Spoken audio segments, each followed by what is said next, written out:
podcast together with my co-host Jingo, and we discussed at hand some of the challenges and what we can do as a people, as a race of human beings, in fact, to try and rectify this scourge, this blight on our society, which is racism. I don't even like to give it that title. Really, it's just wickedness, discriminating people based upon things that they are not in control of. You don't do anything to determine your race, your gender, and all these things, and yet people find it beneficial to them to some degree to discriminate. So tune in, listen to this podcast. I hope you find it very insightful. First and foremost, my heart really goes out to the family of George Floyd. May they continue to find the strength, the resolve to process and heal from what has been going on. The whole world has seen this. Not only the black community are enraged, but this is something that has quickened their consciousness of every sentient being on this planet Earth, because everyone saw it for what it is, and they've had enough. People have got to the point whereby they've just had enough. How many more people have to die before justice is served? And the pursuit of justice is something that every human being is entitled to. Yes, there's the outlet of rage, anger, that needs an outlet, but emotion has to be controlled. It's all about, focusing on the main objective here, and that is, honoring, George Floyd's life and what he stood for. People fail to realize that America is relatively young as a country itself. It's probably about 300 years old. It has a history of violence to its own people. It has a history of slavery. It has a history of segregation. It has a history of all of these types of heinous things being done to people. So it's no wonder that a large population say enough is enough. They can't take that anymore. They need answers. They need things to stop. It's not black versus white, and that's how it's supposed to be. Everyone versus racism. It's a country that's 300 years of age, of which from 1619 to 1865, there was slavery.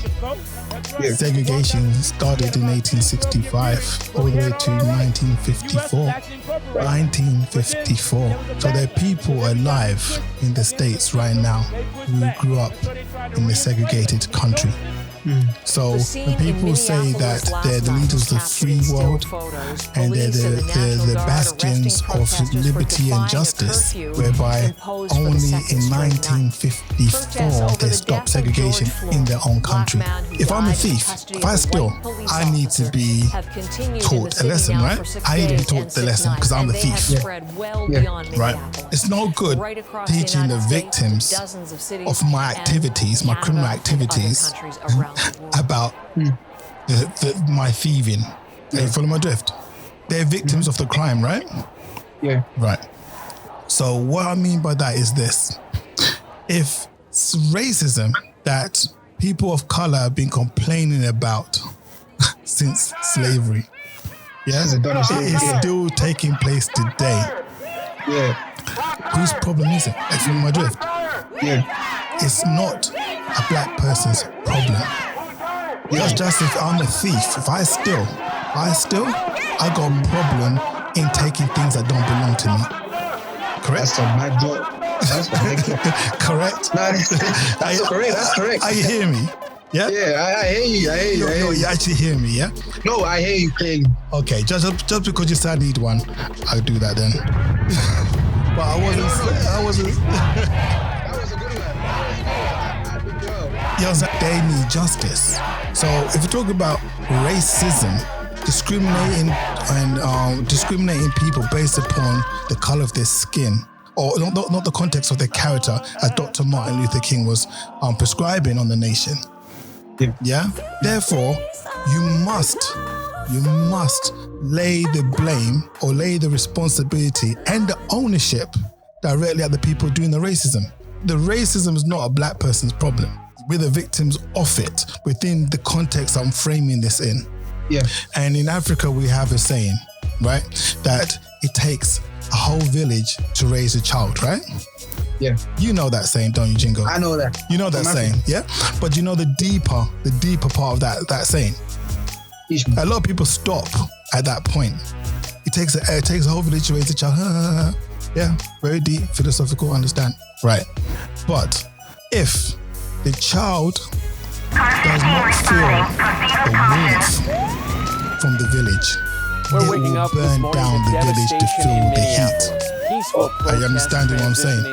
That's what you mean. Yeah. One man is dead and another is in custody. So when you after a see shooting near the people demonstrations, running some amok, buildings up in flames, looting, others seriously setting fire to damaged. things, An they're apartment drawing complex that was under attention construction on 29th Street to has how burned they're to the feeling ground. inside. This is near the They corner of know they're not 29th feeling the Street and warmth 27th from Avenue. society, Fire could be seen so from they're miles burning away. down the The village Wendy's nearby to also feel the burned. heat. In addition, If I'm a thief, and I have a problem in a sense. So, So I guess some white people just sat down and had a little conversation with themselves and said, you know what, this is wrong. Killing black people is wrong. So I get what you're trying to say. Manslaughter was an expected lesser charge. Third-degree murder was not. This is outrageous. It's outrageous that the state would seek to do this at this time in this case. Dylan Roof's chilling and disturbing confession to killing 9 people inside a South Carolina church is played for the jury. At times, Roof was laughing during his confession. This is outrageous. yeah, you follow my drift. The laws have to be in place and enforceable to a point that is fair for all people. Than from the loved ones of Trayvon Martin and all those court watchers who see this as a test case of America's racial divide. We see a completely non-racial society. We don't believe, for instance, in the so-called guarantees for minority rights, because guaranteeing minority rights implies the recognition of portions of the community on a race basis. We believe that in our country there shall be no minority, there shall be no majority, there shall just be people. And those people will have the same status before the law, and they will have the same political rights before the law. So in a sense, it will be a completely non-racial egalitarian society. People need to see justice being served. You cannot get away with doing those things time and time again and no repercussions. Like what? You can't do that to me. You can't do it. Look at me. I'm white. That's what come out. At times, Roof was Are laughing you following my during his drift? confession. You can't do that to me. Do you know what Even color I though am? race Do you has actually only know been what color I mentioned am? in passing That's in what court, will happen the Trayvon second Martin's they start death putting proper made this justice case a national on flashpoint. these police officers, right? They'll play the race card in reverse. so strongly about The instruments that I think it's because of created who's this involved. I mean, you have the victim of whereby this it's case okay to is kill an unarmed black African-American people teenager. was set up And a long the time person ago. who committed and the all crime. the instruments that set that up need to be destroyed and replaced. That's what I'm saying. Keep Martin Luther King's doctrines alive, because we are seeing the fruits of it right now. The non-violence, you know what I'm saying, movement, you know what I'm saying. And shout out to Colin Kaepernick, the kneeling down, you know, that the rioting. No, I am not for that. You know what I'm saying. That is not the main objective here. Let's protest in peace. Let's get this justice. Let's break this this system that was built from the backs of slavery and all that. Django has spoken. I have a dream that my 4 little children will one day live in a nation where they will not be judged by the color of their skin, but by the content of their character. I have a dream today. All the time. Everybody loved George. We didn't call him George. We called him Perry. If you called him Perry, you knew him direct. You know what I mean? Because George was the name everybody called him. Big George, Big Floyd, you know, Georgie Porgy. He had so many different names.